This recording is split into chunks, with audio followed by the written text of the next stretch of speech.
satu batang pipe. Okay, pipe tu dia punya dimensi dia berbeza lah. Jadi pipe ni dalam satu aliran air yang mengalir, dia akan ada 3 jenis tenaga yang terlibat yang menyebabkan air tu mengalir. Jadi yang pertama adalah pressure energy. Pressure energy ni kalau kita air mengalir, kita tahan dengan tangan kita.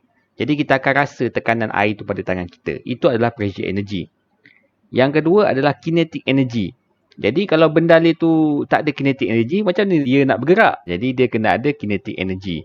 Dan yang ketiga, setiap benda yang bergerak, dia pasti ada potential energy. Potential energy adalah keupayaan dia untuk memulakan pergerakan. Kalau kinetik dia dah bergerak. Tapi kalau potential ni, keupayaan dia untuk mula bergerak. Macam orang lumba lari 100 meter, dia akan ada starting kan. Masa dia melonjak tu, itu adalah potential. Tapi bila dah start lari, itu adalah kinetik. Sama juga dengan medali. Bila dia nak bergerak, itu adalah potential. Bila dia dah bergerak, itu adalah kinetic energy. Dalam bentuk rumus, kita boleh wakilkan dengan persamaan P bahagi dengan rho G campur V kuasa 2 bahagi dengan 2G campur Z sama dengan total energy. Jadi apa dia yang tiga-tiga benda ni? P bahagi dengan rho G ini adalah pressure energy. Dia punya rumus dia. V kuasa 2 bahagi 2G adalah kinetic energy dan Z adalah potential energy. Jadi kita detailkan lagi P tu apa. Okey, P ni adalah pressure. Tekanan dan unit dia adalah Newton per meter square ataupun Pascal. Rho adalah mass density, kilogram per meter kubik dan G adalah gravity 9.81 meter per second. Kemudian V ni adalah velocity, berapa laju bendali tu. Dan G ni juga adalah gravity. Dan Z ni adalah elevation ataupun ketinggian. Pipe tu tinggi paras mana. Kalau dia makin tinggi, dia punya elevation ataupun dia punya Z dia, potential energy dia tu semakin tinggi. Itu semua adalah mewakili sebagai total energy dalam satu pipe yang mengalir. Total energy ni ataupun rumus ni adalah kita panggil sebagai Bernoulli theorem. Ini adalah basic Bernoulli theorem. Jadi Bernoulli theorem ada 3 tu lah. Pressure energy, kinetic energy dan potential energy. Jadi total energy ni unit dia adalah joule over Newton. Berapa banyak tenaga yang dihasilkan bagi satu unit berat. Dia dipanggil sebagai total energy ni lah. Berapa unit tenaga yang dihasilkan bagi satu unit berat ataupun satu Newton lah. Jadi kita tahu bahawa setiap satu ni unit dia adalah joule per Newton. Jadi kita tambah, jadi total dia pun akan jadi joule per Newton lah. Jadi joule per Newton ni, joule ni adalah Newton meter. Kita masukkan dalam rumus dia, akan jadi Newton meter per Newton. Jadi kita potong-potong dia akan jadi unit meter. Tapi meter ni bukan meter panjang. Meter ni kita panggil sebagai meter of energy.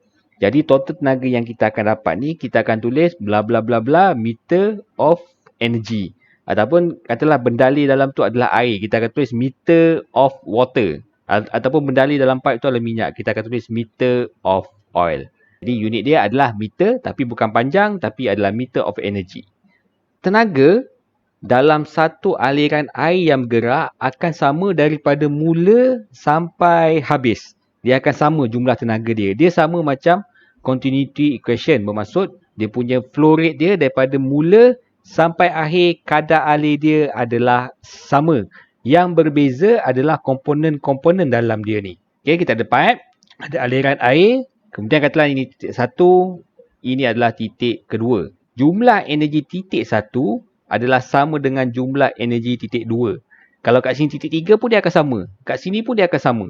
Jadi total energi 1 kita akan tulis sebagai P bahagi dengan rho G, V1 kuasa 2 bahagi 2G campur Z. Ini pula untuk titik 2.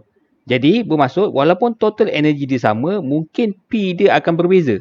Pressure energy dia berbeza. Bagi point 1 dengan point 2 berbeza. Kinetic energy dia pun berbeza. Dia punya potential energy pun dia berbeza. Tapi bila campur dia sama. Energi dia sama tapi pada setiap point tu energi dia sama. Tapi komponen dalam dia tu berbeza.